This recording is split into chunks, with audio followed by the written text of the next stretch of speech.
బాలకృష్ణ గారు వాడే ఆ విగ్ రేటు ఎంత ఉంటుంది సార్? ముంబై నుంచి తెప్పిస్తారా? ముంబైలో ఒక కాస్ట్ ఉంటుంది, ఇక్కడ చెన్నైలో ఒక కాస్ట్. చెన్నైలో అప్పరారని చేస్తారు, ఇక్కడ పాండు గారు అని విగ్ మేకర్ ఉన్నారు, ఆయన బాగా చేస్తారు. అంటే ఎగ్జాంపుల్ ఒక అంచనా ప్రకారం చిన్న లక్షల్లో ఉంటుందా? లక్షల్లో ఉంటుంది.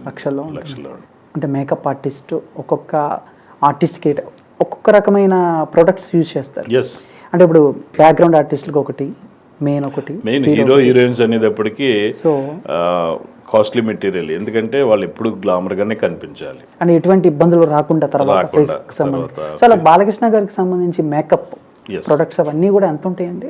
ఎంత కాస్ట్లీ ఏంటి? అక్కడి నుంచి తెప్పిస్తారు? ఒకప్పుడు ఇక్కడ చుట్టుపక్కల దొరికే కాదు, మనం ఏదైనా ఫారిన్ కంట్రీ వెళ్తే అక్కడ తీసుకునే వాళ్ళం అండి. తర్వాత బాంబేలో కూడా దొరికేవి.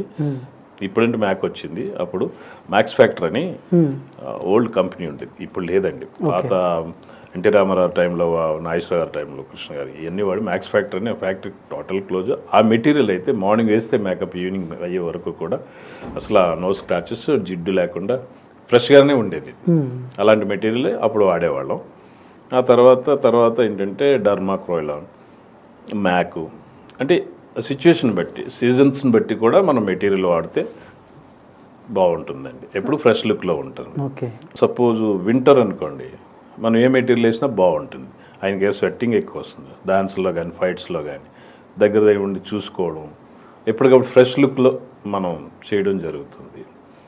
అదర్ కంట్రీస్ వెళ్ళాము, స్విట్జర్లాండ్, అది మార్నింగ్ వేస్తే ఇంకా ప్యాకప్ అయ్యే వరకు టచ్అప్ కూడా చేయవలసిన పని ఉండదు. అదే ఇక్కడ అనుకోండి, మన హీట్ ఎక్కువ కాబట్టి ఆ హీట్కి తగినట్టు ప్రొడక్ట్స్ మనం తీసుకుని మనం అప్లై చేసి ఎప్పటికప్పుడు టచ్అప్ చేసుకుంటూ ఉండే సీన్స్ని బట్టి. డల్ సీన్ అనుకోండి, అలా వదిలేయచ్చు, ఆయనే వద్దంటారు, టచ్అప్ వద్దండి, ఇంకా గ్లీజరిన్ అప్లై చేసి డల్ సీన్స్ అని. అదే గ్లామర్ సాంగ్స్ అయ్యి అనుకోండి, ఇంకెప్పటికప్పుడు టచ్అప్ చేస్తూ ఉండాలి. ఫైట్ సీన్స్లో కూడా ఎక్కువ టచ్అప్లు వద్దు, డల్ సీన్ అనుకోండి, ఇలా ఉంటుంది. ఓకే, 12 సినిమాలకి మీరు బాలకృష్ణ గారితో వర్క్ చేశారు కదా, ఏదైనా ఒక మెమరీ ఆయనతో ఏమన్నా సరదాగా అంటే, సపోజ్ ఇండియా అంటే ఆయన బాలకృష్ణ, మనం మేకప్ మ్యాన్ వాసు, అంతవరకే. అదర్ కంట్రీ వెళ్ళామనుకోండి, మీరు నేను మనం బైక్ మీద తిరిగినట్టు ఆయనతో కూడా బైక్ లో తిరిగేవాళ్ళం.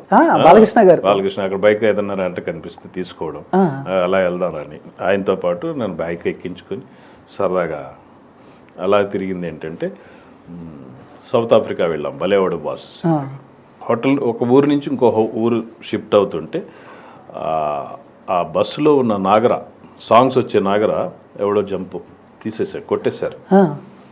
వన్ డే నాగర లేకుండా సాంగ్ చేయలేం కదా, అంత టేప్ రికార్డు ఉండి క్యాసెట్, ఆ క్యాసెట్ కూడా ఇండియా నుంచి రావడానికి టైం బట్టి వన్ డే గ్యాప్ వచ్చింది.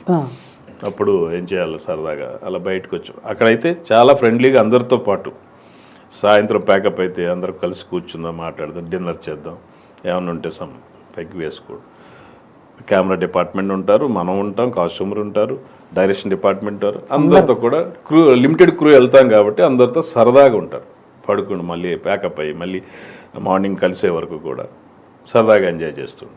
అక్కడ బాలకృష్ణ అనే రేంజ్ని మాత్రం ఎప్పుడూ చూపించలే. అందరితో కూడా ఏం తాగావు రాత్రి, ఏం తిన్నావు, ఇలాగ ఎక్కువగా ట్రావెల్ చేసింది మనం విఎస్ఆర్ స్వామి గారి కెమెరా డిపార్ట్మెంట్, వీళ్ళతోటే ఎక్కువగా ఉండేది. వాళ్ళు ఎప్పటి నుంచో పరిచయం ఉన్నారు కాబట్టి, లారీ డ్రైవర్ అటు సైడ్ వాళ్ళతో ఎక్కువగా జోవిల్గా ఉండేవారు.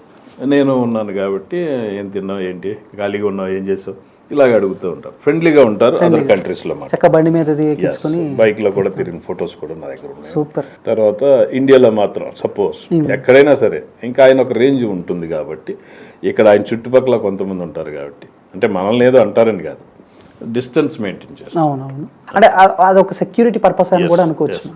అక్కడంటే ఏం లేదు, అందరూ మనం ఏం తింటే ఆయన అదే తింటారు, ఆయన ఏది తాగితే మనకే అదే ఇస్తారు.